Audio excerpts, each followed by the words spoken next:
¿Cómo está el ambiente en el Congreso? Eventuales disputas entre la Cámara de Diputados y el Senado, principalmente sus presidentes.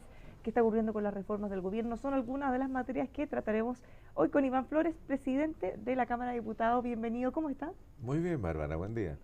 ¿Qué hay de Un cierto? poquito ¿Cómo? helado, dicen algunos. Para nosotros los del sur no tanto. Está un poquito helado, pero aquí en los estudios está bastante rico. Así a gusto trabajar.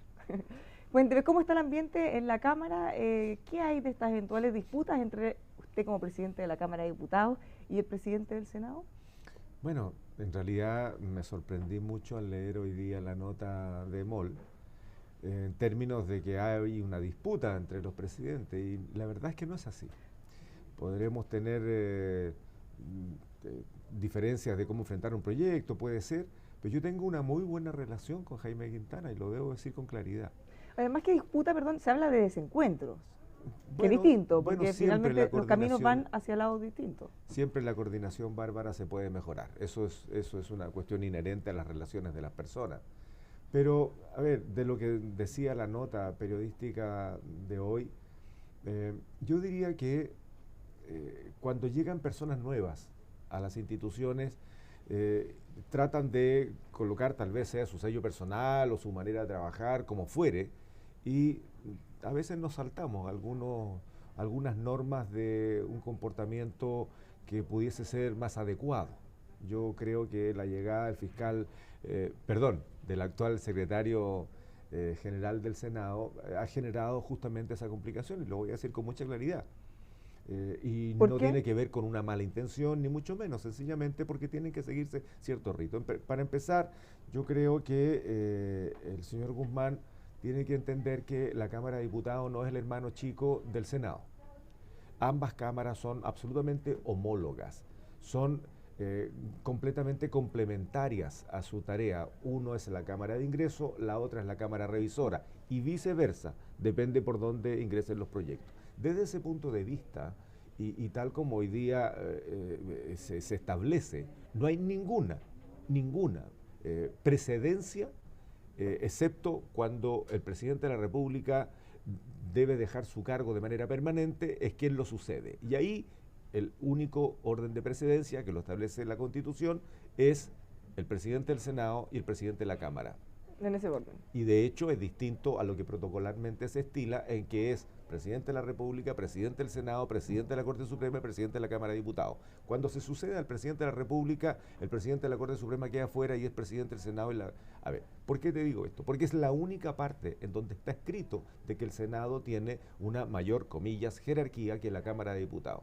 En el resto de las materias y todas las legislativas somos exactamente iguales, excepto algunas prerrogativas que nosotros tenemos, como es la capacidad de fiscalizar los actos públicos de personas de gobierno a instituciones de gobierno, y en subsidio el Senado tiene otras que nosotros no tenemos, como es el nombramiento de algunas personas, ¿no? Pese que Entonces, está establecido así en nuestra sí, Constitución, ¿usted siente que constantemente no sé si se miran menos o o se sea, trata de hacer esa relación no, entre mira, una Cámara y la a otra? ver, y en base a estrictamente lo que aparece citado, que me lo vi leyendo en el auto ahora en la mañana, lo que aparece citado en EMOL es que, por ejemplo, lo del simulacro o lo del reglamento de seguridad. Claro, O sea, supuestamente no habrían querido a adherir ver, al simulacro en un comienzo, después lo sí, hicieron. pero es que los simulacros no tienen sentido si no se hacen con la totalidad y el universo completo de las personas que deben plegarse al simulacro. Y cuando el secretario general del Senado nos manda una comunicación diciendo de que eso se va a hacer tal día, tal hora, nadie le preguntó a nadie de la Cámara si estábamos disponibles para hacer el simulacro y estaban las condiciones para hacerlo. Solo les avisaron. Bueno, no es la primera vez, ¿no? O sea, ya han sucedido lo del reglamento de seguridad. El Senado establece una serie de normas que tienen que ver con la seguridad del conjunto de las edificaciones y de las condiciones que tiene que tener el Congreso, tanto en Valparaíso como en Santiago, pero tampoco fue trabajado con nadie de la Cámara. Entonces, eso tiene que entenderlo el secretario Guzmán, que somos bicamerales, es un Congreso Nacional que es bicameral en igualdad de condiciones y por lo tanto este tipo de instructivos, de convocatorias, a lo menos merece que las compartamos y no con un fin de establecer posiciones jerárquicas, sino exclusivamente para que resulten bien. ¿Me entiende? O sea, nosotros, ¿cuál fue la primera reacción? Y no fue para decirle, no, ¿sabe qué más? Usted vea con lo suyo, nosotros vemos con lo nuestro. No fue por eso. Fue porque nosotros estábamos trabajando antes y después de los bombazos, una adecuación del reglamento de seguridad. Pues tenemos un reglamento, pero las cosas cuando no se utilizan con estricta rigurosidad también se van relativizando. Entonces nosotros ya habíamos decidido actualizar nuestro reglamento cuando aparece publicado y nosotros nos enteramos por una publicación que el Senado había modificado algunas conductas que tenían que ver con la seguridad de las personas, las que nos visitan, las que trabajan dentro del edificio. Lo menos que podía haber hecho el señor Guzmán era habernos preguntado. O sea, aquí, yo quiero decirlo con mucha claridad, Bárbara, aquí puede que haya una descoordinación entre secretarios generales de ambas cámaras, pero no de los presidentes. Yo vuelvo a insistir, una muy buena relación con el presidente Quintana. Las veces que han existido este tipo de cosas, nos llamamos por teléfono, nos mandamos unos WhatsApp, conversamos personalmente y no hay ningún tipo de problema, todo lo contrario. Otra cosa que aparece allí, Bárbara, por ejemplo, en la publicación, tiene que ver con lo de la fecha de la cuenta pública. Yo estaba absolutamente convencido de que es bastante absurdo de hacer una cuenta pública cuando en realidad no es la cuenta pública de la mesa, ni tampoco de las presidencias, porque no es la cuenta pública del presidente de la Cámara o el presidente del Senado. Es la cuenta pública de todos los parlamentarios y funcionarios que han estado haciendo una gestión durante un año. Así lo hace el gobierno, excepto el primer año, que más que cuenta pública, porque está recién asumiendo, claro, ¿cierto? habla del desafío. O sea, claro, el gobierno parte en marzo y la cuenta pública en junio habla de lo que va a hacer. Y esa cuenta la da al año siguiente. Nunca un presidente del Senado ni de la Cámara jamás va a poder dar cuenta pública de lo que es la gestión de la presidencia, la gestión de los 3 miembros de la mesa en el caso de la Cámara, de los 2 miembros de la mesa en el caso del Senado, de todos los jefes de bancadas y de comités, que son todos los partidos políticos, y de las propias institucionalidades. La biblioteca, en fin, hay una serie de instituciones dentro de las cámaras. Nunca vamos a poder dar cuenta de lo que fue la gestión de todo este grupo de personas, porque el año siguiente ya es otro equipo.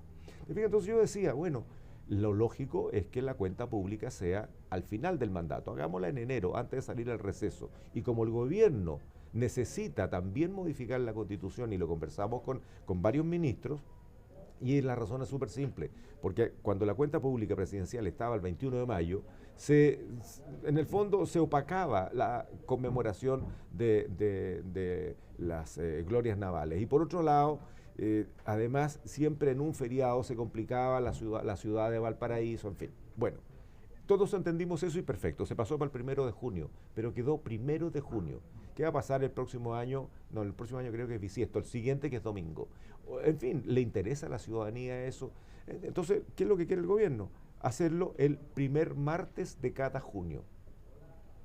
¿Te fijas? Para Hizo una modificación. no tener ese Entonces yo le dije, perfecto, hagamos esa modificación constitucional, dan los tiempos. Entonces modificamos la cuenta pública del presidente y modificamos también la cuenta pública de ambas cámaras y la dejamos para enero. Dejémosla en el transcurso del mes de enero. Jaime estuvo de acuerdo.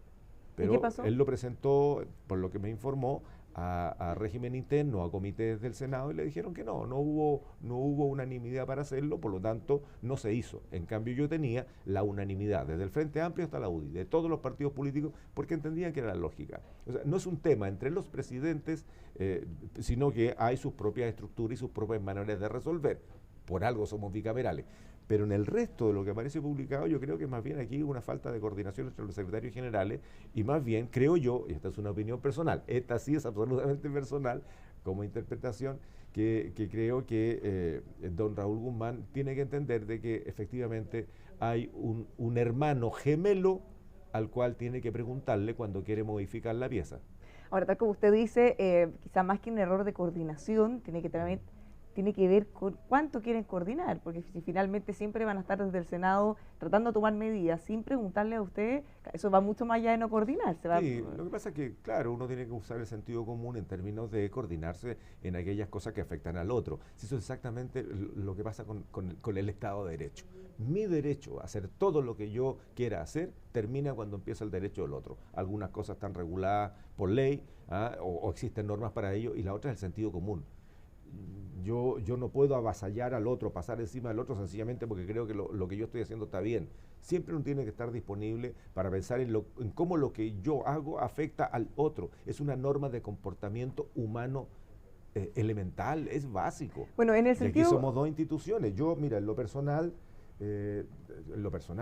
no tengo ningún ánimo, Bárbara, de figuración, no, para nada. Sin embargo, yo voy a siempre hacer valer lo que uno representa. Yo como presidente de la Cámara voy a siempre hacer valer el respeto que se merece la Cámara de Diputados ante cualquier circunstancia, así como también tendré que ver cómo corregir aquellos problemas que tenemos en la Cámara de Diputados.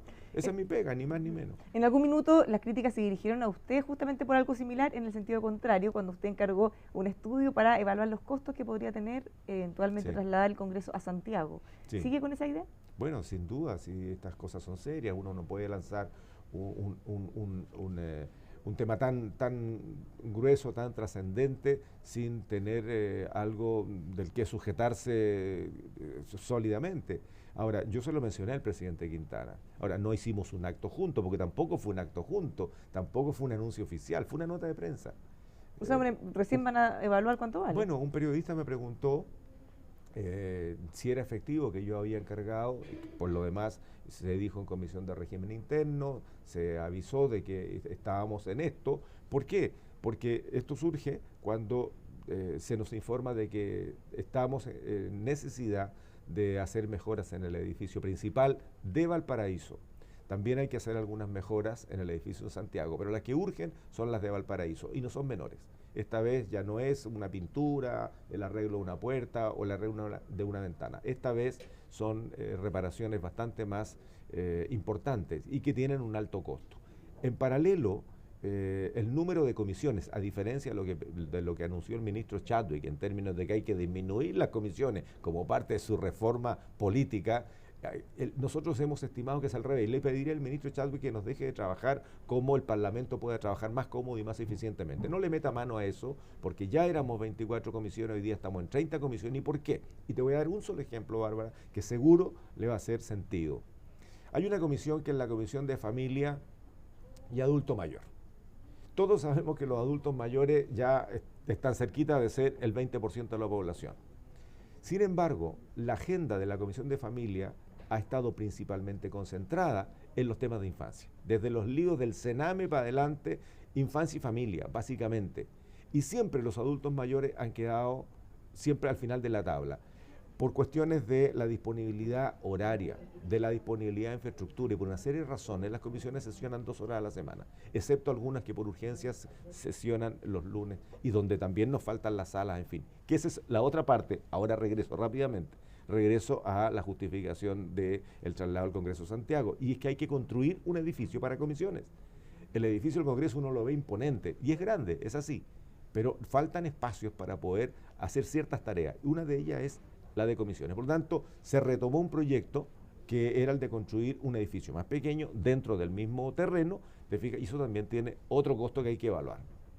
Bueno, ¿por qué digo lo de las comisiones al ministro Chadwick? Como mensaje, no más ministro, si nos está viendo o nos verá. Y es que no fue antojadizo crear más comisiones.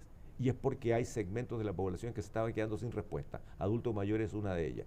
Y lo hemos conversado con algunos presidentes de esa comisión de familia. Nunca llegaba el momento de la tabla para poder tratar los temas de adultos mayores. Todo lo consumía infancia prácticamente. Bueno, en fin, por esa razón se han venido ajustando. Ahora, respecto del traslado, lo que nosotros hemos dicho es que hay que hacer inversiones fuertes. Y en esa coyuntura, si se hacen las inversiones, durante mucho tiempo más no se va a mover evidentemente el Congreso. Muchos parlamentarios han estimado que fue una acción política en ese tiempo en dictadura del traslado del Congreso a Valparaíso. Así fue. Yo creo que ya ¿a cuánto el tiempo de eso? 30 años de eso. Y tal vez una decisión asumida un poco tiempo antes. Yo creo que ya es bueno de juntar a los 3 poderes del Estado. Porque además del costo de la reparación del edificio y la construcción del nuevo, Bárbara, está el costo que tiene para el Estado de Chile el hecho de que haya que mover. Fíjate, al Congreso llegaron 70.000 personas, 70.000, está registrado. En el último año, fue parte de mi cuenta pública, a las comisiones solamente de la Cámara llegaron 9.700 personas a trabajar en comisiones. ministros, subsecretarios, organizaciones gremiales, dirigentes vecinales, las universidades, en fin, todo aquel que tú necesitas debatir para poder tramitar un proyecto. Casi 10.000 personas. Agrégale cuántas horas gasta un ministro. Se está hablando de 12.000 horas. Ese es un primer cálculo hacia el ojo que se está trabajando, a ver, no es al ojo. Sí, pero básicamente lo que usted dice, o sea, es en un minuto y que hay que invertir mucho, es mejor tener los antecedentes de cuánto vale o mejorar o trasladar y tomar una decisión. Eso no es una cuestión antojadiza, es decir, mira, tener todos los antecedentes. Tengamos todos los antecedentes para tomar las decisiones correctas, porque aquí hay un costo a Chile. ¿Cuánto le cuesta a Chile en materia de mover a un ministro y que no solamente va a una hora o media hora una reunión de comisión, sino que tiene que hacer 1 hora y media de viaje para allá, 1 hora y media de viaje para acá, y probablemente aproveche de reunirse con otra persona, y ahí tiene un tiempo muerto, que no es lo mismo resolverla por teléfono que resolverla directamente? Si la reunión fuera en Santiago, él cruza la calle, está y regresa a su pega. ¿Cuánto cuesta eso para Chile? ¿Cuál es el costo de oportunidad de mover todas las semanas muchos ministros, muchos subsecretarios, directores nacionales y todos ellos con su equipo? Nadie va solo. En la Cámara crearon un grupo transversal de trabajo para reformar el Congreso. ¿A qué están apuntando? Bueno, no lo sé.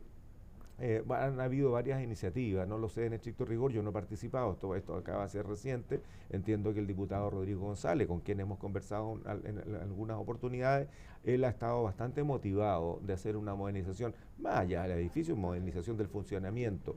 Y eso es bueno, digamos, a ver, las bancadas temáticas no son oficiales, son más bien que se ajusta a un grupo de trabajo que tiene afinidad, que tiene interés común, procesan y, en fin, de ahí pueden surgir proyectos de acuerdo a resolución, pueden surgir proyectos de ley, y eso está bien. A mí me parece bien mientras no distraiga el trabajo que es obligatorio, que es el de las comisiones permanentes y el trabajo de la sala. Bueno, a propósito del trabajo de la sala y el Congreso en general, el gobierno ha hecho un llamado a la oposición a que de alguna manera dejen de obstruir o al menos le permitan avanzar más rápido los proyectos prioritarios de su agenda legislativa. ¿Qué le parece a usted ese llamado? Bueno, yo no sé si esos fueron los términos correctos que utilizó el gobierno, Bárbara, pero lo que nosotros hemos dicho, le voy a poner ni entre menos comillas. patriotas ni obstruccionistas. No, entre comillas, no demorar más el despacho de su agenda legislativa prioritaria, para no ponerle otras palabras a lo que afirmaron. ¿Quién lo afirmó eso? El ministro Blumel. Me parecería que justo al revés. Me parecería que justo al revés. Nosotros lo que hemos estado diciendo y lo que hemos planteado, y lo dijimos también con claridad en la cuenta pública, es decirle al gobierno que las vueltas largas no le sirven a los gobiernos cortos. O sea, el primer año de un gobierno tan corto como es el de 4 años es el aterrizaje, sobre todo cuando ha habido una alternancia. Ya nos ha pasado ya en los 3 últimos gobiernos. ¿A qué se refiere ¿cierto? Con la vuelta larga? Lo que pasa es que cuando tienes un gobierno de 4 años y algunos echamos de menos que no tengamos un gobierno de 6 que permite efectivamente consolidarse, ofrecerle un programa a la gente, y la gente va a tener la oportunidad para decirle, bueno, ha tenido el tiempo suficiente, ¿y qué pasó con la oferta del compromiso campaña, digamos? Cuando es un gobierno corto, el primer año es el de la instalación, el aterrizaje y el aprendizaje. Ojo, porque aquí hemos tenido, y en varios gobiernos, ministros que tienen que aprender, que no vienen de ese mundo, sino que más bien vienen del mundo privado, que les cuesta entender la lógica del mundo público, y hemos tenido también otras direcciones en que claramente les falta expertise o carrera como para ocupar un tan alto cargo si han estado ocupados en su día laboral en otra cosa, ¿ya? Uno no ve una línea de trabajo que les permita aterrizarse y ponerse en el sillón y empezar a chicotear y a conducir desde el primer día. Necesitan un apresto, necesitan un proceso que los pueda colocar efectivamente en la conducción institucional. Bueno, por lo tanto, el primer año siempre es lento. Y el primer año deberían hacerse los ajustes, deberían ya plantearse los grandes temas, debería recibirse el feedback de la comunidad. Y el segundo año es el año más productivo. ¿Por qué? Porque en el tercero tenemos elecciones municipales, ahora con la novedad, las elecciones de gobernadores regionales, más el ajuste que hubo con los CORE y los concejales. Eso ya tiene suficientemente tensionada la relación política y ocupada la agenda política, tanto del gobierno como de la oposición. ¿Y qué decir del el año último? 2, entonces. Este es el año que tiene que ser el más productivo. Eso es lo que hemos dicho, Bárbara. Y me refería al lado de las vueltas largas, porque se han creado comisiones temáticas para todo, incluyendo parlamentarios. O sea, viene gente de la academia, a mí me parece súper bien consultarle a la ciudadanía, pero no demoremos meses en crear una comisión de esto, una comisión del otro, una comisión de aquello, cuando es súper simple. El gobierno contrate a las mejores personas, haga las consultas. Mira, Estudio. la estadística te daba mucho, y la estadística bien manejada, no como el censo del 2012, ¿ah? La estadística bien manejada permite efectivamente obtener información y decir, mira, esto es lo que estamos necesitando objetivamente, esto es lo que siente la comunidad, esto es lo que sirve para proyectarlo en el largo plazo. Juntemos todo eso y presentemos un proyecto de ley. ¿A quiénes? ¿A quiénes? A los parlamentarios de todas las bancadas políticas, unos con más experiencia en una cosa, otros más experiencia en otra cosa, otros con más vivencia de algunos temas, en fin, otros con más testimonio. O sea, mira, cuando pretenden reducir el número de 120 parlamentarios, a mí me tinca que es más regresar al binominal, porque lo que hoy día hay con 155 es una tremenda diversidad de formas de pensar, de formas de ver y por lo tanto de formas de crear. Bueno, en ese escenario es allí en donde debe darse. Esa es la mesa de trabajo. Tú juntas la estadística, juntas tu experiencia, juntas tu propio testimonio, tu equipo de gente, que ojalá sea diverso. ¿No sé esto así? Me estoy refiriendo a los ministros, y al final lo colocas en la comisión temática. Y ahí se hacen los debates. Bueno, yo creo que se hace, pero con una vuelta súper larga. Porque se demoran meses en estas comisiones, ¿te fijas? En las consultas, las comisiones. Mira, sí, está bien, consultemos todo. Hagámoslo como lo hizo, y voy a citar un ejemplo súper claro. La ministra de Educación. Yo soy coautor de un proyecto que restringe el uso de los teléfonos celulares dentro del aula de clase.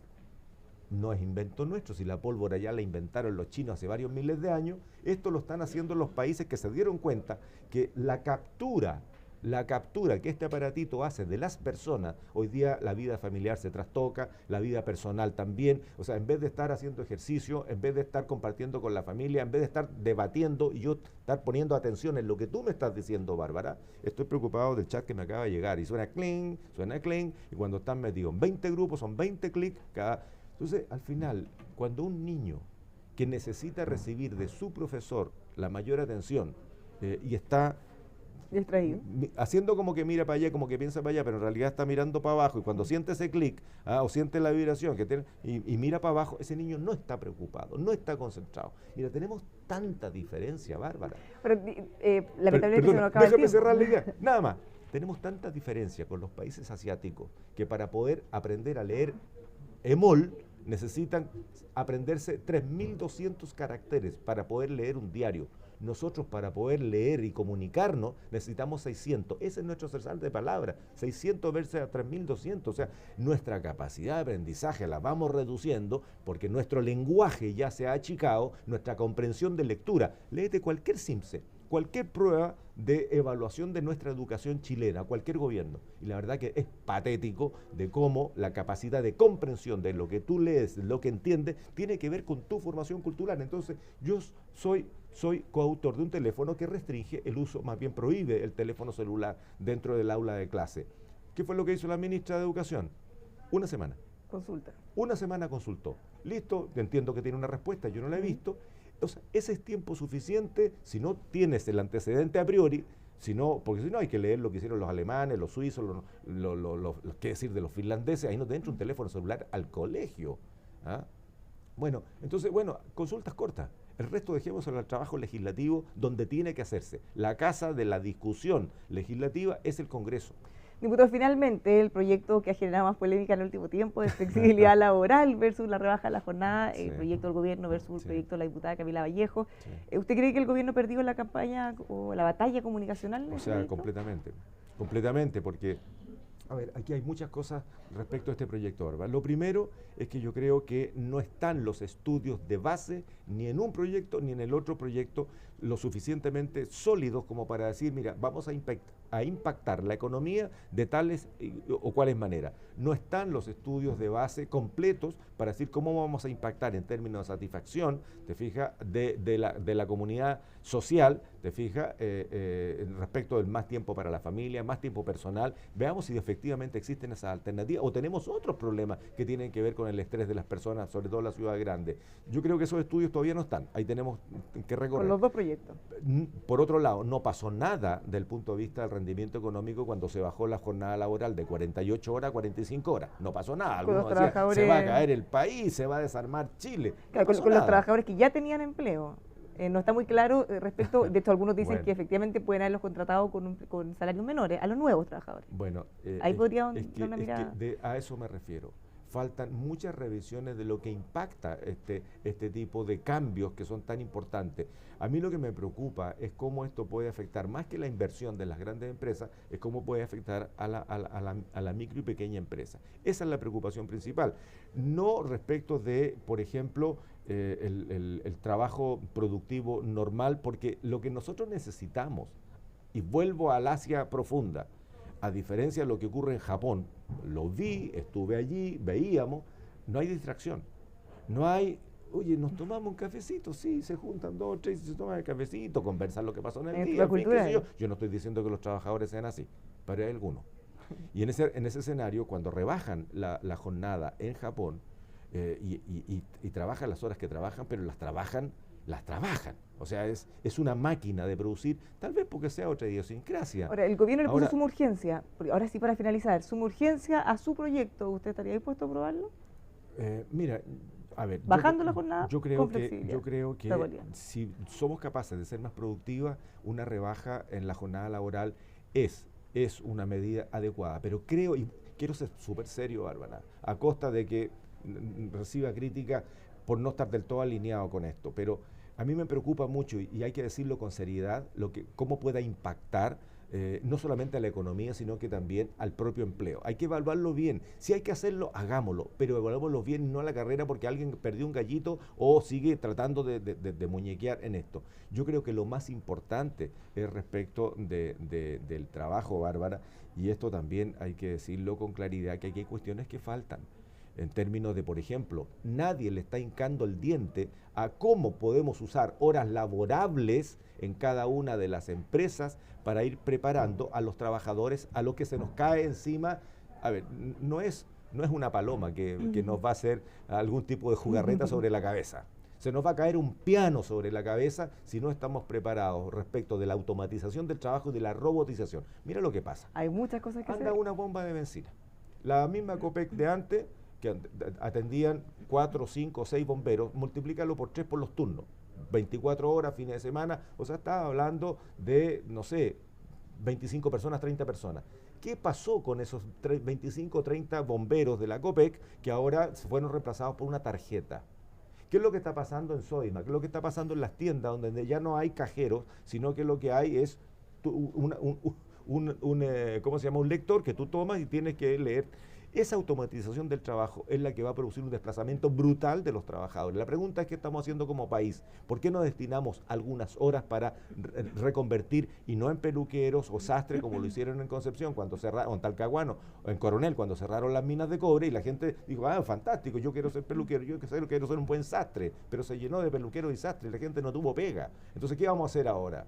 ¿Le vamos a reducir la jornada laboral solo porque es necesario, porque efectivamente es necesario darle más espacio para la familia? Es así. Pero ¿qué estamos haciendo nosotros para reconvertir a aquella persona que no tiene la alta calificación, te fijas, para poder trabajar en un par de años más? No estamos hablando de 50 años más, es ahora.